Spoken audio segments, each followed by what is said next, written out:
Everybody, Invisiblekatana here with my review for Season 2, Episode 9 of The Bad Batch, The Crossing. Now, this episode I actually enjoyed. It was, of course, the first episode after Echo has officially left the team. They instantly jump into talking about it, so I really appreciated that, and I was like, all right. It made for a compelling episode. You know, it was actually not much really happened. It was basically like, okay, we got to go get this. We barely got what we needed. Oh, our ship is stolen. All right, we got to leave this storm. All right, we're trapped. All right, let's get out of here. And then they get out. Everything was pretty much in dialogue. As far as like moving from place to place, it was kind of just like point A to point B. And they ultimately just end up walking to a deserted town at the end. And this is basically like a two-parter. So I assume they'll get their ship back. It would be interesting if they changed it up, if they made it a bigger part of the show. Because I felt like, with the Mandalorian, I think it was very different. I think it was like, when the Razor Crest was the ship of the show, it was like, it's the Razor Crest. Like, he literally walks around the ship. Grogu's in there. They talk about the bathrooms. They have like the racks of people frozen in carbonite in like the very first episode and stuff. So the Razor Crest was way more important of a ship. And then of course it was less important pretty quick, admittedly, because we're only going into the third season. So admittedly they got rid of the ship fairly fast. Although the Starfighter is like so sweet, it looks a million times cooler anyway. But in Bad Batch, I don't feel like it was ever as big of a deal. It was like, yes, it was the ship. For me, the coolest thing about it was like, I always see that as an Imperial ship. Because I think of like the original trilogy. That's what I always think of. Like when the Emperor gets off his ship, it's that style ship. I think it's like slightly different because there's, variations and stuff. But it's like, that's what I always think of. Like, I just see that as like the cool Imperial ship for the really cool bad guys. Like even in The Force Awakens, Kylo Ren's ship is basically that ship, but it's like the new version of it, where it's like a bit larger and it's like jet black and stuff, but it's the same sort of ship. So it's like, that was really like the main thing. I always see it and I'm like, oh, that's like the cool villain ship, but obviously the good guys are using it. So for me, it was like, all right, it was stolen, which I was really shocked by. I figured the person would be checking it out or whatever. I didn't think they'd actually like break into the ship and then, just fly off. But I was like, okay, they're stranded on this planet. They have no idea what to do. Omega's already dealing with the fact that she's trying to figure out like, how do I come to terms with, Echo being gone? And I like the way they handled it.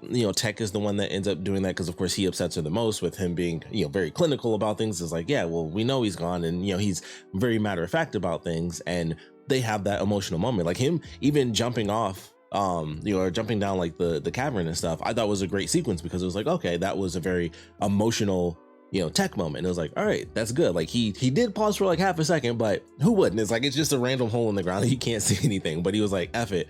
I have to save Omega. And he jumps in behind her. And I was like, all right, that's really cool. So I like the way they handled that sequence. And it was, fairly simple. They have their conversation as they're waiting for Wrecker. And why the heck can I think of his name? But the other two, I don't know why I can only think of Wrecker, but Hunter, there it is, Hunter and Wrecker. So they're waiting for them and they have their conversation about like, it's not that I don't care or anything. It might feel that way because obviously Tech is like the super clinical one. But I like the conversation that they had. It was very simple. It's like, just because he's not here right now, it doesn't mean that he's gone, or, like he's trying to help her understand, like, we're not like broken apart or just gonna, completely crumble because we lost a member. And he's not gone forever. He's just doing a different thing right now. Like, we all have our own separate paths and stuff. And he's still, kind of clinical about it, but he does do it, I think, in a way that's a good balance where it's not him just being like, I know he's gone, which obviously really, really upset her, but he helps her, I feel like in a mature way. I think it was a really cool way where he did it, where he was just emotional enough to help her understand, but he was still clinical enough to be like, it's almost a part of growing up. Like a part of it was kind of like, some people go on their separate paths and you just have to, like understand that doesn't mean they're gone forever.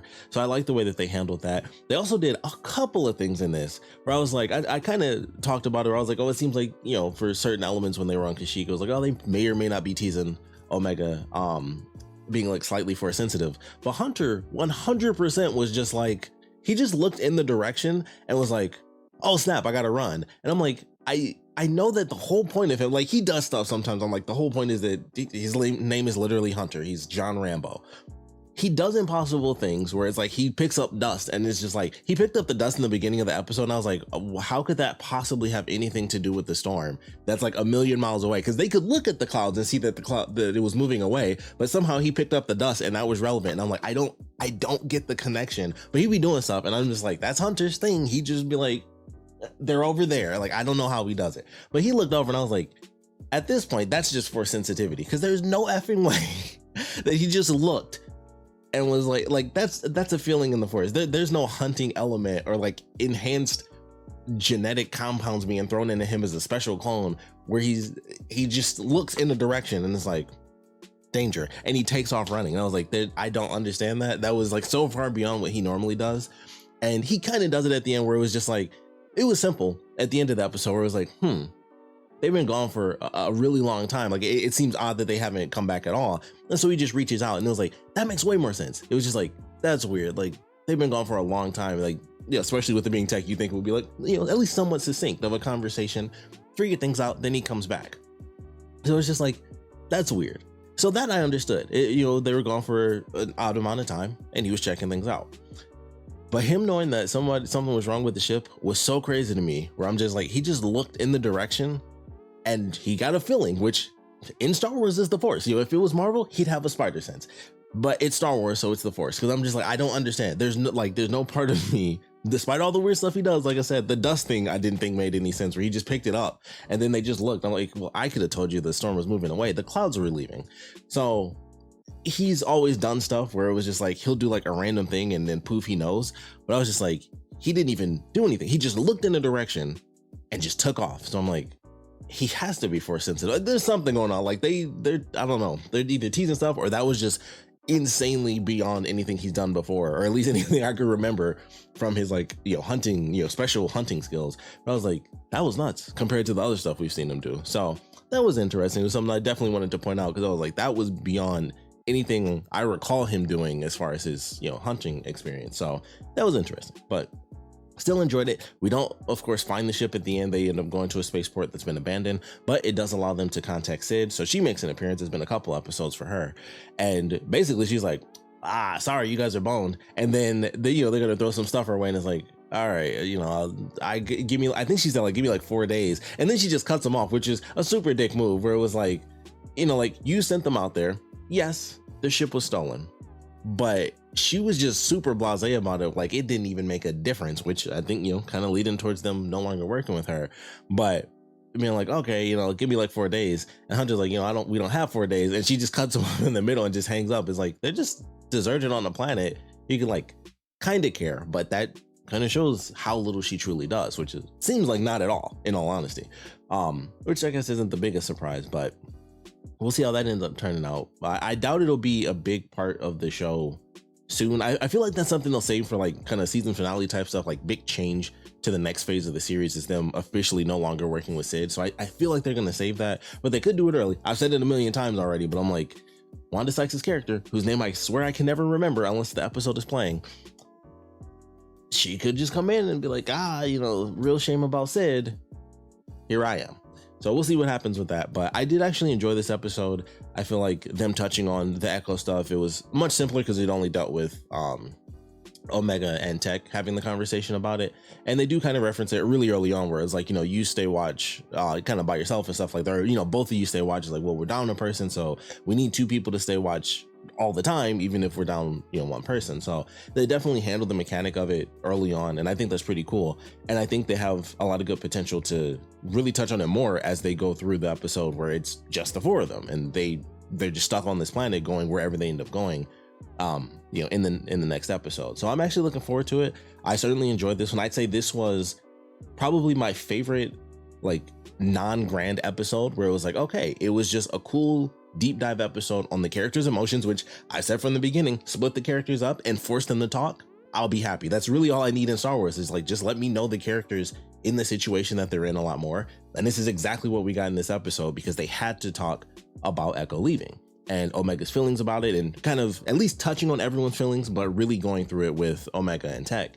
I thought it was a great idea. So maybe we'll see, Hunter and Wrecker's side of that, in a bit more detail in the next episode, but they touched on it. They split the teams up. They at least had one half of that team, really talk about it. And I was happy. I was like, okay, they didn't do much. The episode itself, like I said, was just point A to point B, constantly blowing stuff up or, trying not to blow up. But the actual dialogue between the characters, I completely enjoyed. So I was happy with this episode by the time it ended. I was like, okay, not much really happened, but the dialogue was more than enough for me, for it to be covered. Like it didn't need to be like a cool action episode or anything like that. It was just good dialogue good companionship between the characters and kind of that turmoil of losing, a bit of their family, which, Omega even says it, like, like, we're family though, right? So I loved how they handled that at the end. I would love to get more of that. We'll see what happens. I think we are officially like more than halfway through the season at this point. So maybe they'll start touching on that a little bit more, because every episode that's not like an overarching thing with, Rex or anybody else from the overall Star Wars universe, this is what I wanted from the very beginning. Like, this is exactly what I was looking for. And even this I felt was fairly small, because it was, just that portion at the end. But considering it's only 20 minutes, it's, them going through some of the other stuff, like having their ship stolen and figuring out what to do on what seemed like an abandoned planet. Was still entertaining. So even them saving like the big conversation just for the end of the episode still worked. It wasn't like, it was a full movie and we only got like 5 minutes of a conversation. It was, it was a 20-minute episode. So I think they did a good job with this one. I certainly enjoyed it for the conversations we got between the characters. I would love to see more of that. We'll see what happens in the next episode. We'll see if they get the ship back or if they get another ship. I think that would be interesting, because the only thing I can think of that really makes the ship important, which is so weird because they don't really reference it too much, but the first thing I thought of when the ship was lost was like, oh, Omega had like, I think it was a Lothcat plushie, and that was the first thing I thought of, and I was like, that's interesting. That's the only thing I think of when I think of the ship, as far as like, this is what they need the ship for. It was really just like her having that one little piece of comfort that doesn't specifically involve the other members of the team. That's just like her toy, her doll. And so that was the only thing that I thought of when I thought like, oh, they lost the ship. I thought of like that plush that she had, and that was really it. Everything else, I was just like, I don't think the ship's really that important. They don't have a droid on the ship. They don't talk about like, oh, we leave our weapons on the ship or anything like that. I just still don't understand how their money works. And I'm like, do they have actual physical credits? Do they hold on to the credits? Do they put them on the ship? I don't know. So I don't think about that. I don't think about food. I don't think about money. They obviously, hold a lot of their rations and food on them. So I'm like, the only thing I thought of was that little plush that she had. Other than that, the ship is totally pointless. Personally, like I said, visually, it's the villain ship. That's what I always see, the Emperor's ship. So other than that, it's like, if they lost it, that's like the one thing they could bring up where she's like, man, it sucks because, I had that doll. I don't even remember where she got that from, but I think it was important because it's the only like, actual toy-based thing that she even owns, which may have come... Dang, was that from Hera? I really don't remember where she got that thing from, but that's like literally the only thing I can think of when I think of the inside of the ship. The only thing that stands out is like that one little toy she has is the only unique thing. Everything else is like on the character. So if they didn't get the ship, there wouldn't be too much loss to it, but maybe they would at least reference that, because like I said, that's the only thing I can think of. If you guys have anything else, please let me know, because I'm like, that was literally the only image that came to mind, is her being in like her little spot and just having like the doll in there. And that was it. And there's nothing else about that ship that is like, that's their home away from home.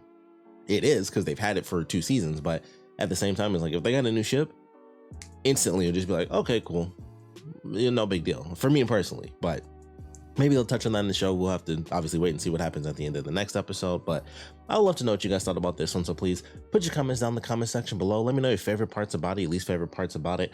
Where you guys think we're headed as far as them being on this planet. Will they get the ship back? Do you even care if they get the ship back? Because like I said, it hasn't really been like an important piece of the series like other things. It's not the Millennium Falcon. It's not the Razor Crest. It doesn't particularly have anything super unique. I mean, obviously they can't spray paint it. It's not like Rebels where they can like, paint the ship. They'd be screwed. So it's just like an Imperial ship. Like, it's really nothing about it I've ever felt was super special. So I would love to know if you guys care about that at all. Shameless plug, I do some streaming, so definitely check that out. I would truly appreciate it. I always suck at promoting myself on that because I'm still fairly new at it, but I stream all the time. You guys can check the links in the description. Excuse me. Recently I beat Dead Space, so that's like the most recent one, but I got a couple games on there you guys can check out. Tons and tons of clips that I have, and also tons and tons of clips that are in the drafts, so eventually those will be getting published at some point, but definitely check it out if you guys are interested. I would greatly appreciate it. But we'd love to know your thoughts on this episode, so like I said, please put your comments down in the comment section below, and of course, thanks for watching.